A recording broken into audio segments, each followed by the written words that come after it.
Passem per al punt número 3, que és proposta de suma sobre anul·lació, revocació i derogació de l'ordenança fiscal de la taxa de telefonia mòbil. Bé, es tracta de retirar, derogar una ordenança que per part de l'Ajuntament es volia portar a efecte, no només del nostre Ajuntament, sinó molts ajuntaments de la província d'Alacant i del territori espanyol, per a poder cobrar a les companyies de telefonia mòbil, al igual que fem a les companyies de telefonia fixa. Aquesta ordenança va ser recorrida per part de les companyies i finalment no tenim la raó dels ajuntaments i ens correspon a l'Ajuntament d'Ondara, igual que als altres ajuntaments, revocar l'ordenança que van aprovar i ens haurem tingut uns ingressos extra en els ajuntaments.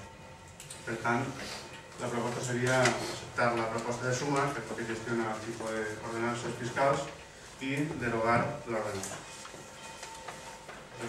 Nosaltres, tal com ja vam manifestar en la comissió informativa, com que és una decisió la qual s'obliga a prendre l'Ajuntament, en la qual nosaltres també teníem intenció, vam votar a favor d'aquesta taxa per a poder-nos cobrar a les empreses de telefonia, nosaltres ens abstindrem per tal que amb un vot simplement quede revocada aquesta taxa que havíem posat i així d'esta manera quedar un poc la voluntat de l'Ajuntament, que era la de cobrar-la a les companyies telefòniques, però que per això, perquè com ens obliguen a derogar-la, doncs això, ens abstindrem.